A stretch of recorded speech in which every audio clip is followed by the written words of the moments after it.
Oui. C'est pas facile, hein? Oui, il y a eu rencontre à 13h30 après-midi entre le gouvernement et les trois partis d'opposition. Lorraine Richard qui était là pour le Parti québécois, Hélène David pour les libéraux et Manon Massé, c'est la chef de Québec solidaire qui avait été déléguée pour assister à cette rencontre-là.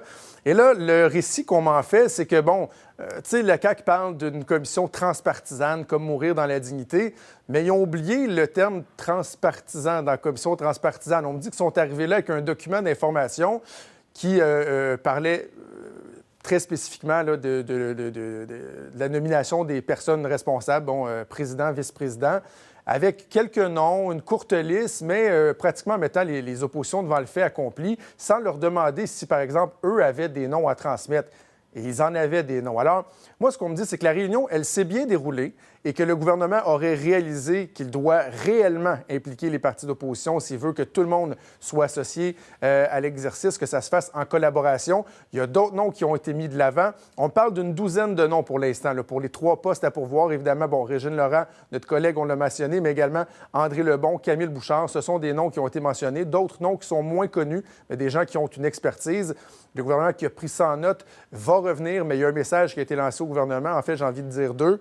Assurez-vous de nous impliquer et surtout, on n'aime pas apprendre les informations dans les médias. On a été heurtés un peu du côté des oppositions d'entendre des rumeurs, des informations au cours des derniers jours. Mais c'est légitime, moi, je pense, de la part de l'opposition parce qu'il y a beaucoup d'attentes qui sont placées dans cette commission-là et l'opposition ne veut pas se retrouver à être complètement instrumentalisée par le gouvernement. Il faut se rappeler, mourir dans la dignité, c'était une commission strictement parlementaire. Là, à partir du moment où on a un président, des vice-présidents experts, entre guillemets, et des députés, pour la cohésion de cette équipe-là, c'est essentiel pour le gouvernement qu'il implique dès le début l'opposition. Parce que sinon, dans quelle position on va se retrouver? On va se retrouver avec des têtes dirigeantes nommées par le gouvernement qui n'étaient pas les choix de l'opposition. Et là, ça veut dire que cette commission qui va avoir un travail très litigieux à faire va commencer avec une équipe qui n'est pas unie. Et ça, ça peut être très néfaste. On l'a vu, ça arrive combien de fois dans des commissions sur les Autochtones au fédéral, etc.